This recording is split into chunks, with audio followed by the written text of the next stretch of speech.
ಅಯೋಧ್ಯೆಯಲ್ಲಿ ಶ್ರೀರಾಮಲಲ್ಲ ಮೂರ್ತಿಯ ಪ್ರಾಣ ಪ್ರತಿಷ್ಠಾಪನೆಗೆ ಕ್ಷಣಗಣನೆ ಆರಂಭ ಆಗಿದೆ. ಆದರೆ ಆ ಮೂರ್ತಿಯ ಕಣ್ಣನ್ನ ಈವರೆಗೂ ಕೂಡ ತೆರೆಯಲಾಗಿಲ್ಲ.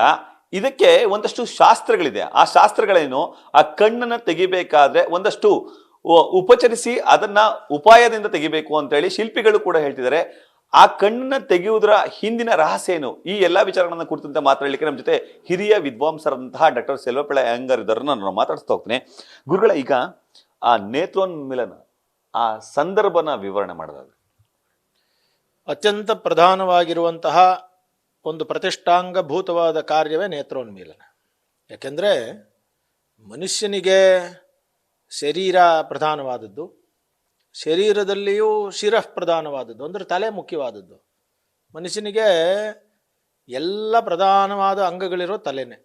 ಅಂದರೆ ಮಿದುಳಿದೆ, ಕಣ್ಣಿದೆ, ಕಿವಿ ಇದೆ, ಪಂಚ ಜ್ಞಾನೇಂದ್ರಿಯಗಳು ಎಲ್ಲದಕ್ಕೂ ಕಾರಣವಾಗೋದೇ ತಲೆ. ಹಾಗಾಗಿ ಶರೀರಕ್ಕೆ ಹೋಲಿಸಿದರೆ ತಲೆ ಅತ್ಯಂತ ಮುಖ್ಯವಾದದ್ದು. ಈ ತಲೆಯಲ್ಲೂ ಪ್ರಧಾನವಾದದ್ದು ನೇತ್ರಗಳು, ಕಣ್ಣುಗಳು. ಯಾಕೆಂದರೆ ಪ್ರತಿಯೊಬ್ಬ ಮನುಷ್ಯನ ಅಥವಾ ಯಾವುದೇ ವ್ಯಕ್ತಿಯ, ಪ್ರಾಣಿಗಳ ಎಲ್ಲಕ್ಕೂ ಕಾರಣವಾಗೋದು ಆ ಕಣ್ಣೇನೆ. ಆದ್ದರಿಂದ ಕಣ್ಣು ಅತ್ಯಂತ ಪ್ರಧಾನವಾದದ್ದು, ನಯನ ಪ್ರಧಾನವಾದದ್ದು. ಈ ನಯನ ಯಾವಾಗ ಪ್ರಧಾನ? ಮನುಷ್ಯ ನಾವೇ ಆಗಲಿ ನೀವೇ ಆಗಲಿ, ನಾವು ಕಣ್ಣನ್ನು ತೆರೆದಾಗ ನಾವು ಪ್ರಪಂಚವನ್ನು ಗ್ರಹಿಸ್ಬೋದು. ಒಂದು ವೇಳೆ ಕಣ್ಣನ್ನು ತೆರೀದೇ ಹೋದರೆ ಈ ಪ್ರಪಂಚವಿದ್ದರೂ ಕೂಡ ನಮಗೆ ಕಾಣೋದಿಲ್ಲ. ಹಾಗೆಯೇ ಭಗವಂತನ ಅನುಗ್ರಹ ನಮ್ಮ ಮೇಲೆ ಬೀಳಬೇಕು ಅಂದರೆ ಅವನು ಕಣ್ಣುಗಳನ್ನು ತೆರಿಬೇಕು ಅಂತ. ಇನ್ನೊಂದು, ದೇವತೆಗಳಿಗೆ ಒಂದು ವಿಶೇಷ, ಒಂದು ಸಲ ಅವರು ಕಣ್ಣನ್ನು ತೆರೆದ ನಂತರ ಮತ್ತೆ ಮುಚ್ಚೋದಿಲ್ಲ. ಯಾಕೆ ಅಂದರೆ ದೇವತೆಗಳಿಗೆ ರೆಪ್ಪೆಗಳಿಲ್ಲ, ಅನಿಮಿಷರವರು. ನಾವು ಮನುಷ್ಯರು ಕಣ್ಣನ್ನು ರೆಪ್ಪೆ ಮಿಟುಕಿಸ್ತಾ ಇರ್ತೀವಿ. ಹಿಂಗೆ ಕಣ್ಣು ಆವಾಗ ತೇವ ಆಗಬೇಕು, ಇಲ್ಲ ಅಂತಂದರೆ ಕಣ್ಣು ನೋವೋದಕ್ಕೆ, ಉರಿಯೋದಕ್ಕೆ ಆರಂಭವಾಗುತ್ತೆ. ಆದರೆ ದೇವತೆಗಳಿಗೆ ಅನಿಮಿಷರು ಅಂತ ಹೆಸರವರು. ನಿಮಿಷ ಅಂದರೆ ಕಣ್ಣು ಮುಚ್ಚೋದು ಅಂತ, ಅನಿಮಿಷರು ಅಂದರೆ ಕಣ್ಣನ್ನು ಒಂದು ಸಲ ತೆಗೆದುಬಿಟ್ರೆ ಮತ್ತು ಅವರಿಗೆ ರೆಪ್ಪೆಗಳಿಲ್ಲ ದೇವತೆಗಳಿಗೆ. ಇದು ನಮ್ಮ ಪುರಾಣದ ವಿಷಯ. ಸೊ ಹಾಗಾಗಿ ಬಾಲರಾಮನ ಅನುಗ್ರಹಕ್ಕಾಗಿ ಅವನ ಕಣ್ಣನ್ನು ತೆರಿಬೇಕು ಅನ್ನೋದು ನೇತ್ರೋನ್ಮೀಲನದ ನಿಜವಾದ ಉದ್ದೇಶ. ಗುರುಗಳೇ, ಈ ನೇತ್ರೋನ್ಮೀಲನ ಸಂದರ್ಭದಲ್ಲಿ ಕಣ್ಣನ್ನ ಇದೇ ರೀತಿ ತೆಗಿಬೇಕು ಅನ್ನೋದೇನಾದ್ರೂ ಶಿಲ್ಪಶಾಸ್ತ್ರದಲ್ಲಿ ಇದೆಯಾ? ಶಿಲ್ಪಶಾಸ್ತ್ರದಲ್ಲಿ ಕೆಡಕು ಒಳತುಗಳ ಬಗ್ಗೆ ಒಂದಷ್ಟು ಉಲ್ಲೇಖಗಳಿದೆ, ಅದ್ರ ಬಗ್ಗೆ ಹೇಳೋದಾದ್ರೆ. ಹೌದು, ಕಣ್ಣನ್ನು ಮೂರು ಅಂದರೆ ಎರಡು ರೀತಿಯಲ್ಲಿ ಕಣ್ಣನ್ನು ತೆಗೆಯಲಾಗುತ್ತೆ ನೇತ್ರೋನ್ಮೀಲನ.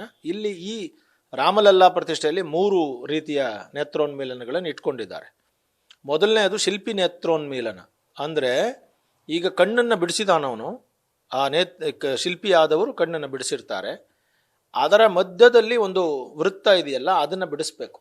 ಅದು ಶಿಲ್ಪಿ ನೇತ್ರೋನ್ಮೀಲನ. ಆವಾಗ ಏನು ಮಾಡ್ತಾರೆ, ನಮ್ಮ ಕಣ್ಣಲ್ಲಿ ಒಂದು ಪಾಪೆ ಇದೆ ನೋಡಿ, ಅದನ್ನು ಬಿಡಿಸೋದಕ್ಕೆ ಏನು ಮಾಡ್ತಾರೆ, ಚಿನ್ನದ ಸೂಜಿ, ಬೆಳ್ಳಿಯ ಸೂಜಿಯನ್ನು ಇಟ್ಕೊಂಡು ಜೇನುತುಪ್ಪ ಮತ್ತು ತುಪ್ಪಗಳಲ್ಲಿ ಅದ್ದಿ ಚಿನ್ನದ ಸೂಜಿಯಿಂದ ಬಲಗಣ್ಣನ್ನು, ಬೆಳ್ಳಿಯ ಸೂಜಿಯಿಂದ ಎಡಗಣ್ಣನ್ನು ಬಿಡಿಸ್ತಾರೆ.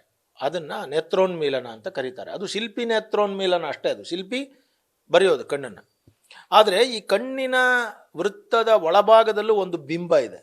ನಮ್ಮ ಕಣ್ಣನ್ನು ನೋಡಿದ್ರೆ ನಿಮಗೆ ಗೊತ್ತಾಗುತ್ತೆ, ಒಂದು ಬೆಳಕು ಬೀಳುತ್ತೆ ಇಲ್ಲಿ ಕಣ್ಣಲ್ಲಿ. ಆ ಬೆಳಕು ಬೀಳುವ ಜಾಗವೇ ಮಧ್ಯದಲ್ಲಿ ಒಂದು ಸಣ್ಣದಿದೆ ನೋಡಿ, ಅದು ಅಲ್ಲಿ ಪ್ರಾಣಶಕ್ತಿಯ ಒಂದು ನಮಗೆ ಕಾಣುತ್ತದೆ. ಅದನ್ನು ಆಚಾರ್ಯ ನೇತ್ರೋನ್ಮೀಲನ ಅಂತ ಕರೀತಾರೆ. ಅಂದರೆ ಯಾರು ಪೂಜೆಯನ್ನು ಮಾಡ್ತಾ ಇದ್ದಾರೋ ಅವರು ಮಂತ್ರಪೂತವಾಗಿ ಅದನ್ನು ಬಿಡಿಸ್ತಾರೆ. ಅಲ್ಲಿ ಏನು, ಸೂರ್ಯನ ಮಂತ್ರಗಳಿಂದ ಬಲಗಣ್ಣನ್ನು, ಚಂದ್ರನ ಮಂತ್ರದಿಂದ ಎಡಗಣ್ಣನ್ನು, ಮಧ್ಯದಲ್ಲಿ ಒಂದು ಬಿಂಬವನ್ನು ಕೊಡ್ತಾರೆ. ಅದು ಆಚಾರ್ಯ ನೇತ್ರೋನ್ಮೀಲನ. ಅದಾದ ನಂತರ ಕಣ್ಣಿಗೆ ಬಟ್ಟೆಯನ್ನು ಕಟ್ಟಲಾಗುತ್ತೆ. ಜನಗಳಿಗೆಲ್ಲ ದರ್ಶನ ಮಾಡುವಾಗ ಈ ದೇವಸ್ಥಾನದಲ್ಲಿ ಮಾತ್ರ ಮಾನ್ಯ ಪ್ರಧಾನಮಂತ್ರಿಗಳಾದಂತಹ ಶ್ರೀಯುತ ಮೋದಿಜಿಯವರು ಅದನ್ನು ನಿಜ ನೇತ್ರ ದರ್ಶನ, ಅದು ಇದೆರಡು ನೇತ್ರೋನ್ಮೀಲನ, ಅದು ನಿಜ ನೇತ್ರ ದರ್ಶನವನ್ನು ಅವರು ಮಾಡಿಸ್ತಾ ಇದ್ದಾರೆ. ಯಾರು? ಮಾನ್ಯ ಪ್ರಧಾನಮಂತ್ರಿಗಳು. ಈ ಶಿಲ್ಪಶಾಸ್ತ್ರದಲ್ಲಿ ಈ ಆಚಾರ್ಯ ನೇತ್ರೋನ್ಮೀಲನ ಮತ್ತು ನಿಜ ನೇತ್ರ ದರ್ಶನಕ್ಕಿಂತ ಮುಂಚೆ ಶಿಲ್ಪಿಯ ನೇತ್ರೋನ್ಮೀಲನ ಇದೆಯಲ್ಲ, ಅದು ಅತ್ಯಂತ ಪ್ರಮುಖವಾದದ್ದು ಅಂತ ಹೇಳ್ತದೆ. ಅದರಲ್ಲಿ ಶಿಲ್ಪಶಾಸ್ತ್ರಗಳು ಹೇಳ್ತವೆ, ಪ್ರಧಾನವಾದದ್ದೇ ನೇತ್ರೋನ್ಮೀಲನ. ಆ ನೇತ್ರೋನ್ಮೀಲನದಲ್ಲಿ ದೃಷ್ಟಿ ಬದಲಾವಣೆ ಆಗ್ಬಿಟ್ರೆ ಆ ವಿಗ್ರಹದ ಸಮಸ್ತ ಸೌಂದರ್ಯವೂ ಹೊರಟೋಗುತ್ತೆ. ಯಾಕೆಂದರೆ ವಿಗ್ರಹವನ್ನು ಅವನು ಎಷ್ಟೇ ಚೆನ್ನಾಗಿ ಮಾಡಿದ್ರು ಕಣ್ಣನ್ನು ಮೇಲಕ್ಕೆ ಬಿಟ್ಟರೆ, ಅಥವಾ ಕಣ್ಣನ್ನು ಕೆಳಗೆ ಬಿಟ್ಟರೆ, ಅಥವಾ ಕಣ್ಣನ್ನು ಸೈಡಿಗೆ ಬಿಟ್ಟರೆ, ಅಥವಾ ಕಣ್ಣನ್ನು ಒಂದು ಕಣ್ಣು ಈ ಕಡೆಗೆ ಒಂದು ಕಣ್ಣು ಆ ಕಡೆಗೆ ಬಿಟ್ಟರೆ, ಸಮದೃಷ್ಟಿದ ಒಂದು ಕಣ್ಣು ಮೇಲೆ ಒಂದು ಕಣ್ಣು ಕೆಳಗೆ ನೋಡ್ತಿದ್ರೆ ಇದೆಲ್ಲವೂ ಕಣ್ಣಿನ ದೋಷಗಳು ಅಂತ ಶಿಲ್ಪದಲ್ಲಿ ಹೇಳಿದೆ.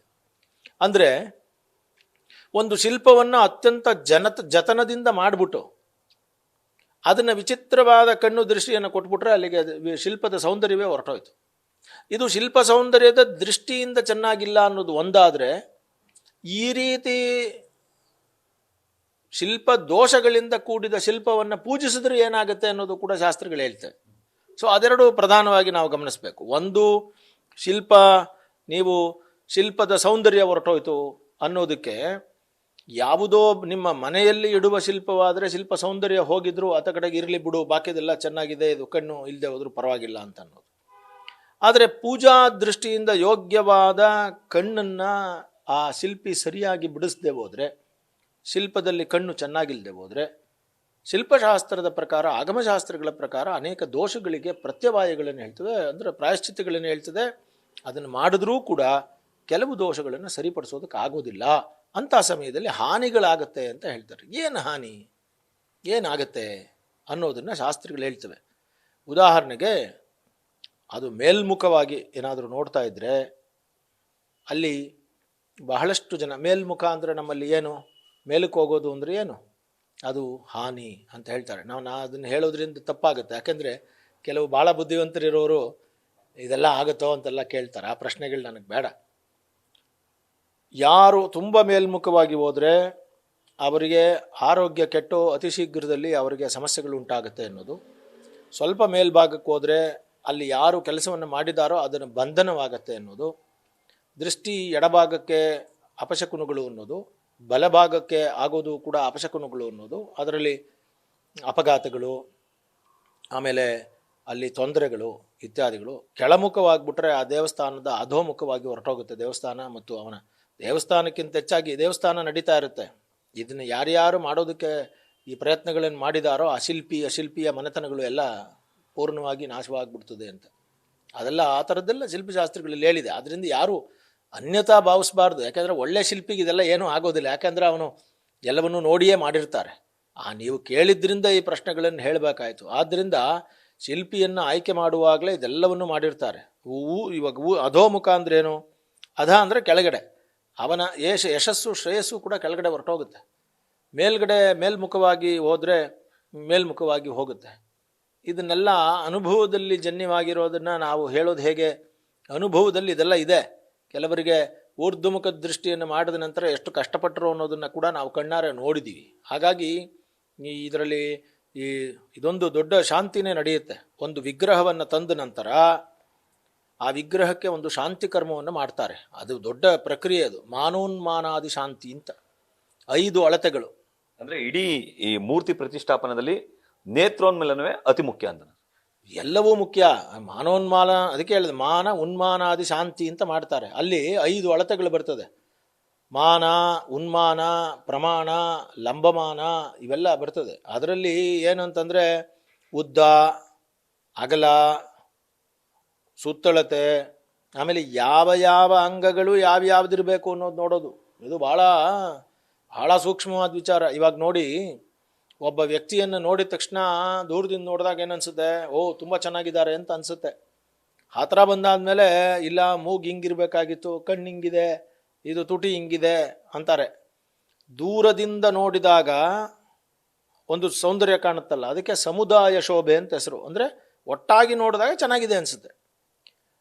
ಹತ್ರ ಬಂದಾಗ ಅವಯವ ಶೋಭೆ, ಅದು ಒಂದೊಂದು ಅಂಗಾನೂ ಚೆನ್ನಾಗಿದೆ ಅಂತ ನೋಡೋದು, ಅದಕ್ಕೆ ಲಾವಣ್ಯ ಅಂತೀವಿ. ಈ ಮೂರ್ತಿಗಳು ಕೇವಲ ಸೌಂದರ್ಯದಲ್ಲಿದ್ದರೆ ಸಾಕಾಗೋದಿಲ್ಲ, ಲಾವಣ್ಯದಲ್ಲಿರಬೇಕಾಗ್ತದೆ. ಆದ್ದರಿಂದ ಎಷ್ಟೋ ಜನಕ್ಕೆ ಸೌಂದರ್ಯ ಲಾವಣ್ಯ ವ್ಯತ್ಯಾಸ ಗೊತ್ತಿಲ್ಲ. ಸೌಂದರ್ಯ ಅಂದರೆ ಒಂದು ಸಲ ದೂರದಿಂದ ನೋಡಿದ ತಕ್ಷಣ ತುಂಬ ಚೆನ್ನಾಗಿದೆ ಅಂತ ಅನಿಸ್ತದಲ್ಲ, ಅದು ಸೌಂದರ್ಯ ಅಷ್ಟೇ. ಸೌಂದರ್ಯ ಸಾಕಾಗಲ್ಲ ಮೂರ್ತಿಗಳಿಗೆ. ಆದರೆ ಅದನ್ನು ಹತ್ತಿರ ತಗೊಂಬಂದು ನೋಡಿದಾಗ ಹುಬ್ಬುಗಳು ಸಮವಾಗಿರಬೇಕು, ಮೂಗಿನ ಹೊಳ್ಳೆಗಳು ಸಮವಾಗಿರಬೇಕು, ತುಟಿ ನಗುವಂತೆ ಇರಬೇಕು, ಕೆನ್ನೆಗಳು ಒಳಗಡೆ ಹೋಗಿರಬಾರ್ದು, ಕಂಠದಲ್ಲಿ 3 ಗೆರೆಗಳಿರಬೇಕು, ವಕ್ಷಸ್ಥಲ ಎತ್ತರವಾಗಿರಬೇಕು, ಕಟಿ ಕೆಳಗಡೆ ಸರಿಯಾಗಿರಬೇಕು, ಪಾದಗಳು ಕರೆಕ್ಟಾಗಿ ಸಮಸ್ಥಾನಕದಲ್ಲಿರಬೇಕು, ಉಗುರುಗಳೆಲ್ಲ ಇರಬೇಕು. ಹೀಗೆ ವಿಗ್ರಹ ಮಾಡೋದು. ಇದನ್ನೆಲ್ಲ ಮಾಡಿದ್ರೇ ಇದು ಲಾವಣ್ಯವಾದ ವಿಗ್ರಹ ಅಂತ. ಅದಕ್ಕೆ ವಿಗ್ರಹಗಳನ್ನು ಮಾಡೋದಕ್ಕೆ 6 ತಿಂಗಳು 8 ತಿಂಗಳು 1 ವರ್ಷ ಮಾಡ್ತಿದ್ರು ಹಿಂದೆ.